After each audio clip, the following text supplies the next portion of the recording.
Hello students, welcome to my channel and we are studying chapter number 15 these days. In this video we will talk about alpha, beta and gamma biodiversity.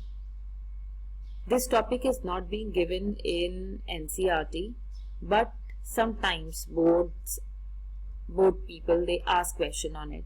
So we can represent it by symbols also. Do not get confused for that. So let's get started. सबसे पहले हम बात करते हैं यहाँ पर alpha biodiversity की.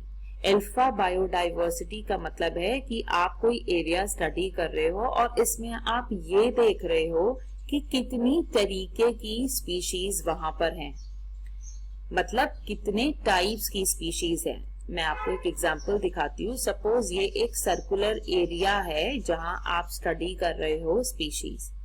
अब इसमें मुझे ये वाली स्पीशीज मिल रही है, राइट. इस तरीके की मुझे, I should not use this colour because this is VIBGYOR, so I am using another. So we are having these green coloured species. हमें ये भी मिल रही है, ये भी है. We have this also, we have this, okay, and we have this. तो बच्चों अगर आप ध्यान से देखो, ये एक एरिया लिया गया है, आपको इमेजिनरी एरिया है, ठीक है.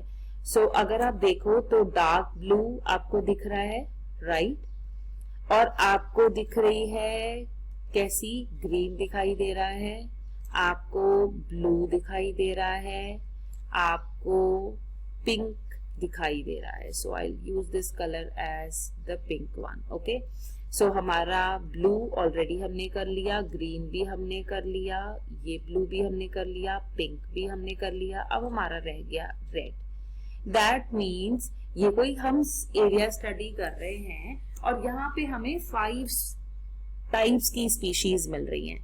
तो यहाँ पे अल्फा डाइवर्सिटी इस एरिया की क्या हो गई, 5. हमें इस बात पे ध्यान नहीं देना कि एक स्पीशीज कितनी बार हो रही है, बस हमें देखना है कि वो है. ग्रीन यहाँ पे 2 बार ही है, बट हमें इस बात से कोई मतलब नहीं है, बट हमने ग्रीन को देखना है कि ग्रीन एक स्पीशीज है. So I have counted dark blue as 1, light blue as 1, green as 1, pink as 1 and red as 1. तो इसलिए इस एरिया की अल्फा डाइवर्सिटी हो गई 5. अब बात करते हैं हम बीटा डाइवर्सिटी की, कि बीटा डाइवर्सिटी क्या होती है. बीटा डाइवर्सिटी में बच्चों हम कंपेयर करते हैं 2 एरियाज को, ठीक है. अब आपने अल्फा डाइवर्सिटी की तो इमेज ऑलरेडी देख ली है. मैं एक और इमेज बना रही हूं और इस इमेज में मैंने दिखाई आपको ये सारी स्पीशीज, ठीक है. ये हमने बात करी इन सारी स्पीशीज की और हमने एक बना दी. हम बीटा डाइवर्सिटी में कंपेयर करेंगे एरिया 1 और एरिया 2 को. सो एरिया 1 और एरिया 2 को कंपेयर करके हमें निकालनी है अपनी बीटा डाइवर्सिटी. अब इसमें हम वो यूनिक स्पीशीज लेंगे, वो स्पीशीज लेंगे जो एरिया 1 और एरिया 2 में कॉमन नहीं है.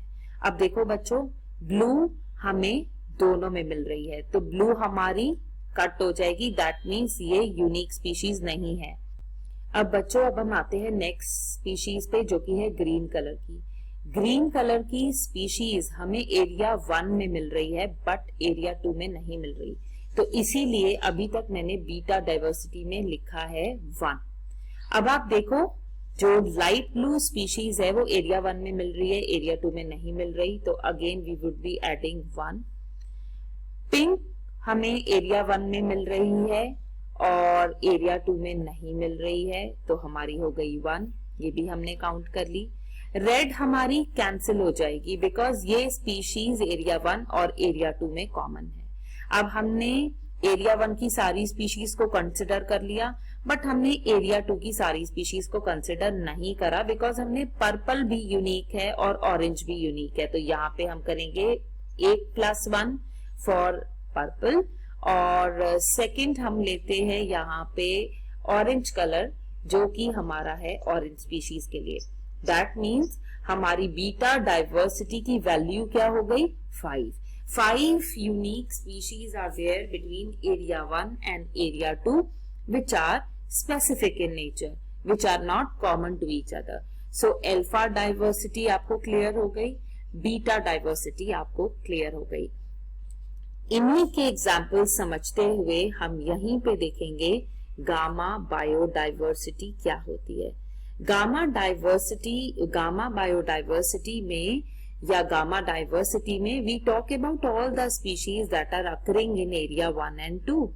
सो आपकी डार्क ब्लू आपको मिली थी, राइट, आपको ग्रीन मिली थी, आपको लाइट ब्लू मिली थी, आपको पिंक मिली थी, आपको रेड भी मिली है.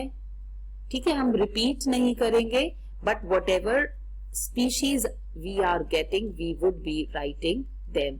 हमको पर्पल मिली है और हमको ऑरेंज भी मिली है, राइट. सो गामा डाइवर्सिटी की वैल्यू क्या हो गई, एरिया 1 और एरिया 2 में जो आपको स्पीशीज मिली हैं, सो हमको इतने तरीके की मिली हैं. क्योंकि अगर आप एरिया 2 की अगर आप अल्फा डाइवर्सिटी निकालो तो क्या है, 4 है. बट अगर आप टोटल देखो कि स्पीशीज कितनी मिल रही हैं आपको एरिया 1 और एरिया 2 में, तो उसकी वैल्यू आ जाएगी हमारी 7. सो ये हमारी हो गई गामा डाइवर्सिटी. सो इसकी वैल्यू क्या हो जाएगी, we can write with the help of symbol also, it will come as 7. I hope this is clear. The colourful examples are being made just for your understanding. I hope you have understood all these 3 terms. Please do like, share, comment and subscribe to my channel. See you in next video. Thank you.